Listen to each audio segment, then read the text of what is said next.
As war became a way of life, Villa's army emerged as the most daring and feared armies of the North.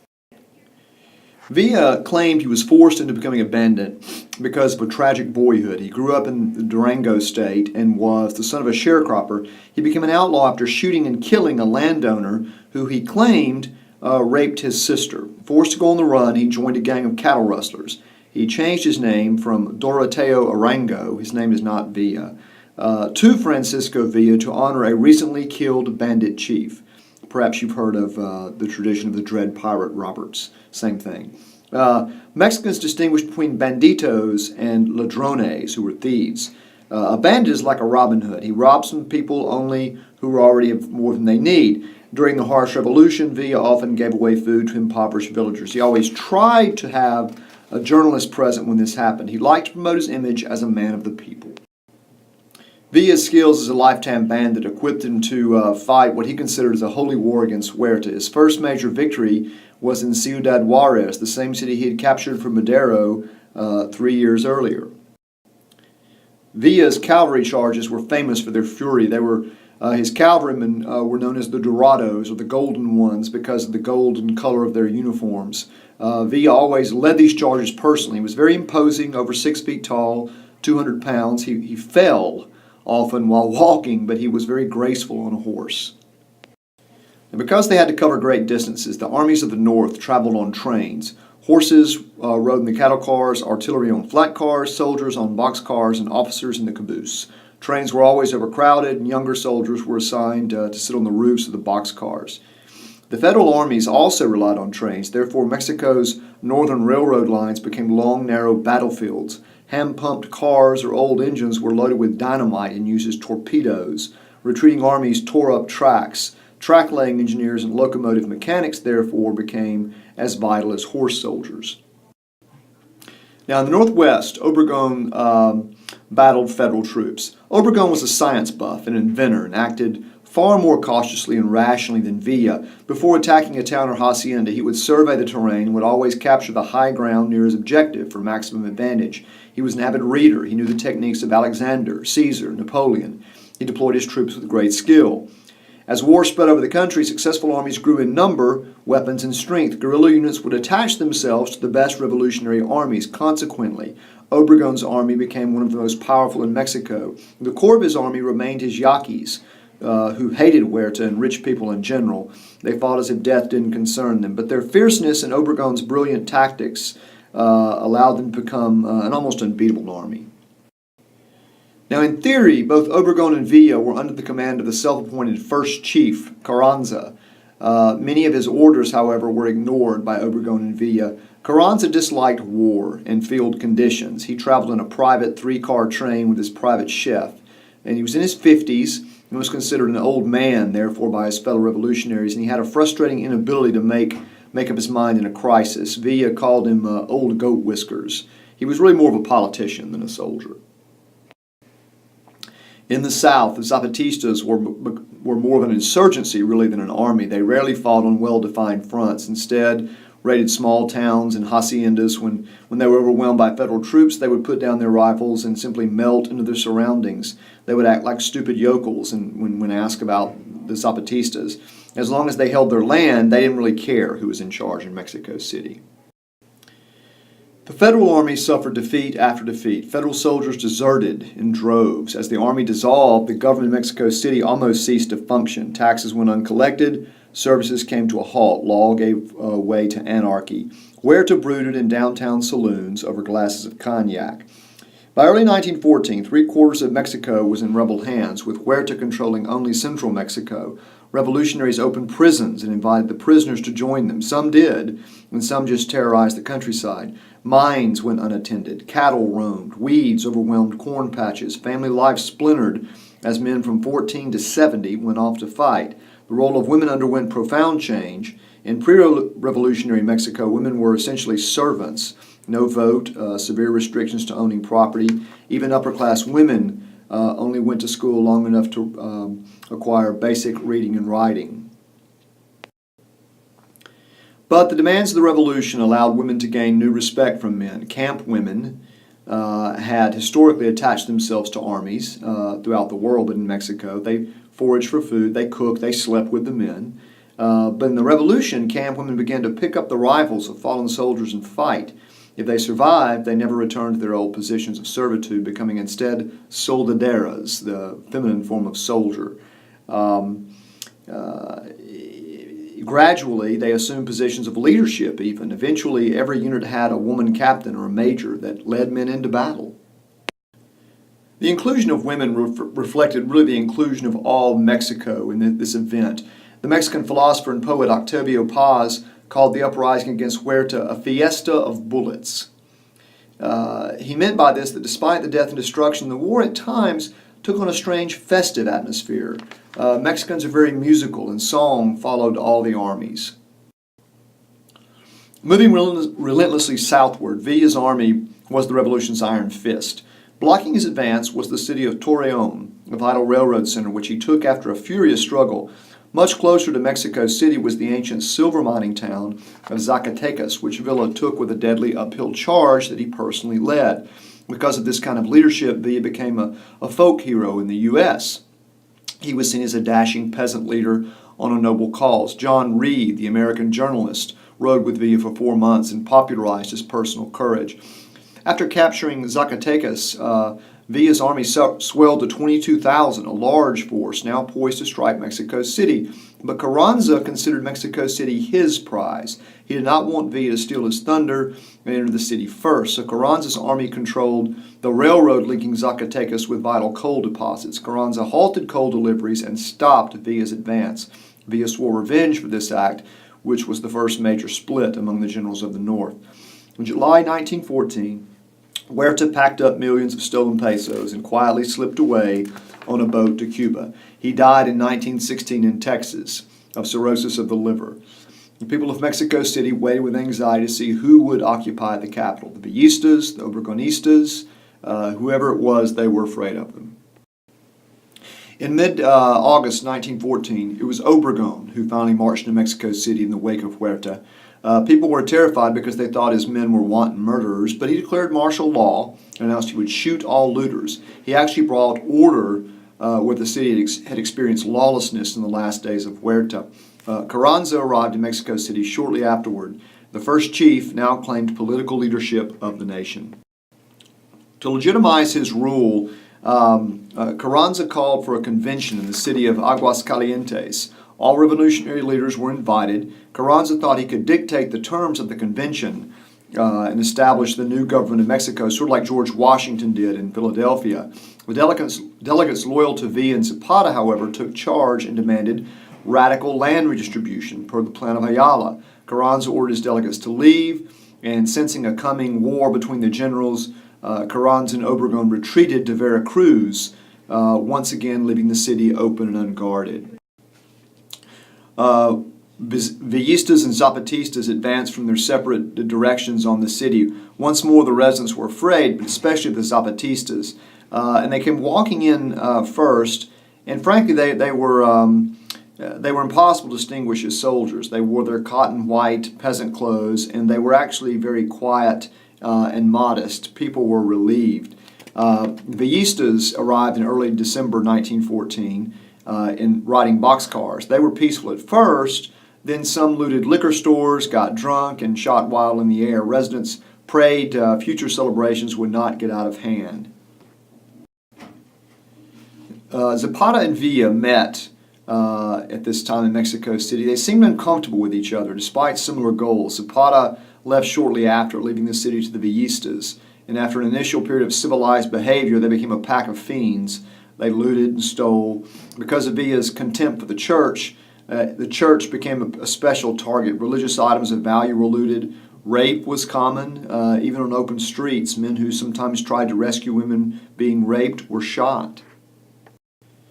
Villa and his troops eventually drifted out of the city, and we enter the general versus general phase.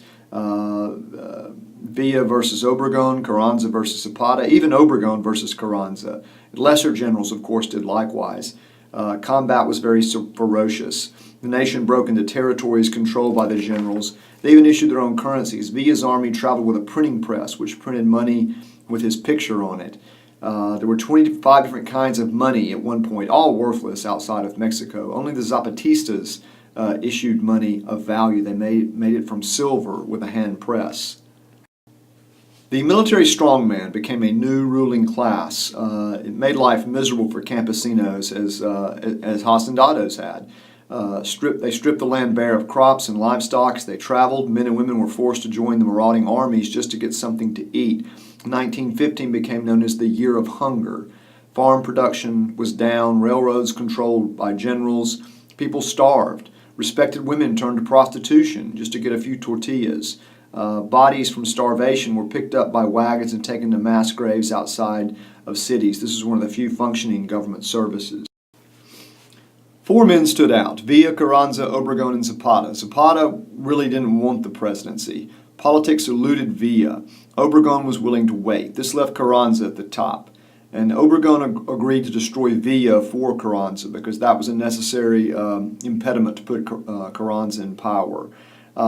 This turned out to be the bloodiest battle of the Revolution. Obregon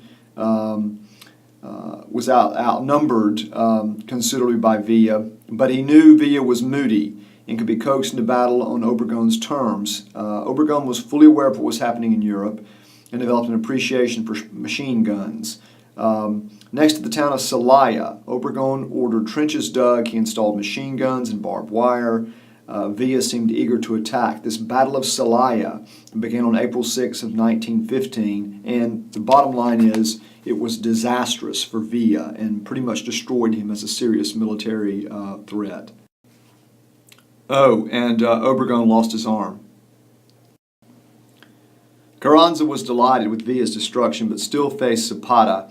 During 1915, Zapata organized really a separate society in the South, essentially declared the southern part of Mexico a separate country, and where he redistributed land. Carranza sent General Pablo Gonzalez.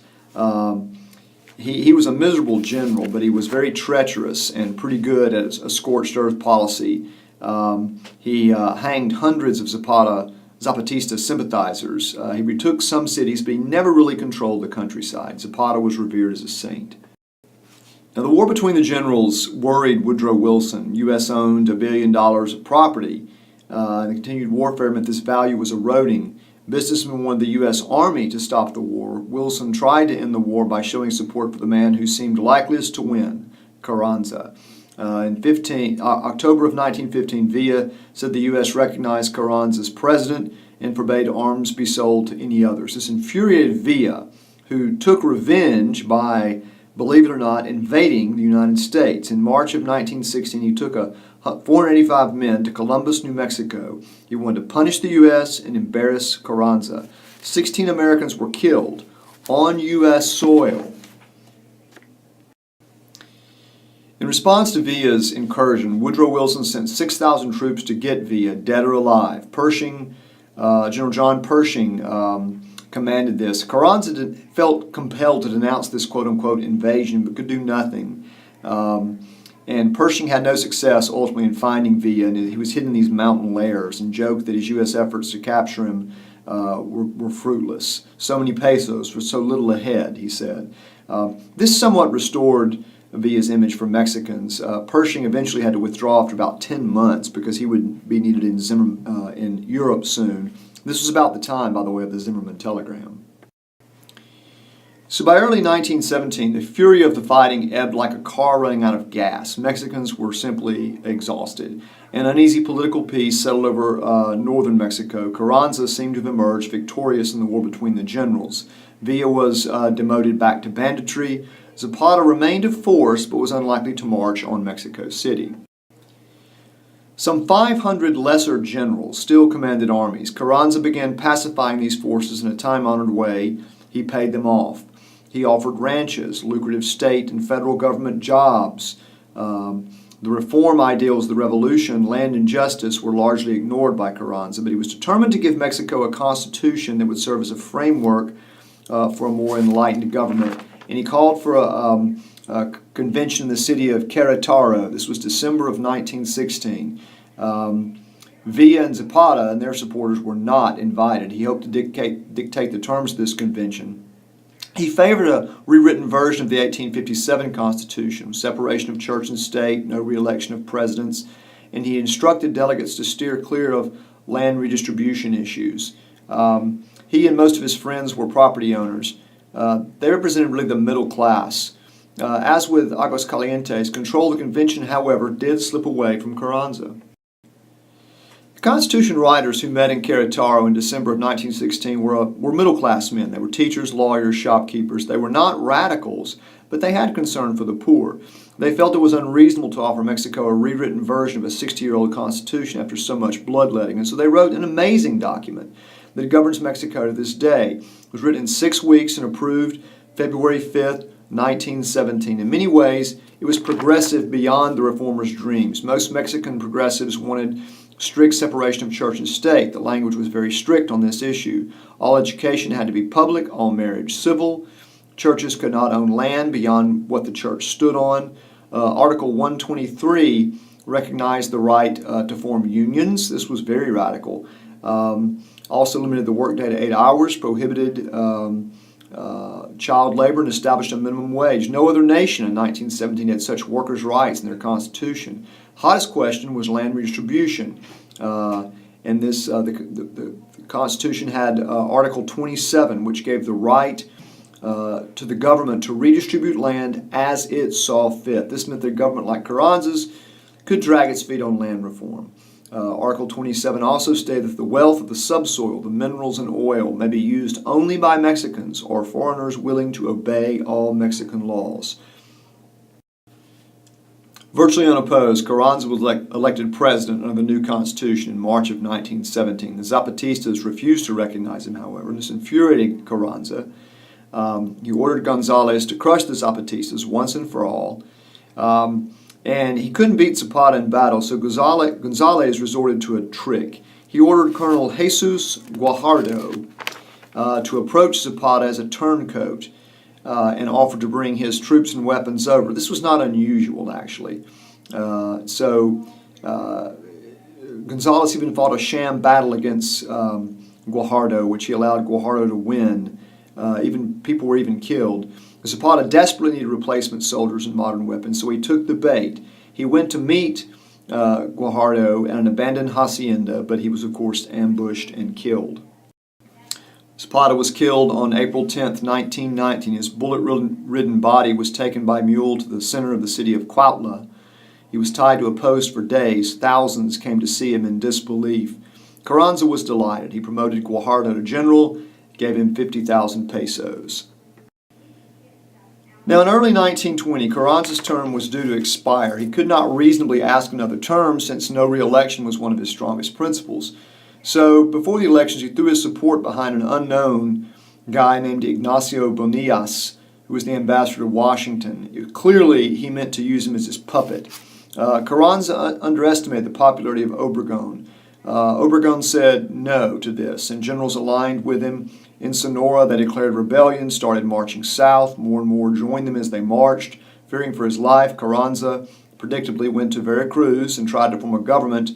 The trip was a calamity. They were stranded in the state of Puebla because troops loyal to Obregon blew up the tracks. Carranza tried to continue on horseback. In his desperation, he gave gold to anyone who would help him. He paid a local cacique, a chieftain named Rodolfo Herrera, who was actually a secret Obregonista, and he was shot, supposedly committed suicide. And so Obregon occupied Mexico City. People wept for joy.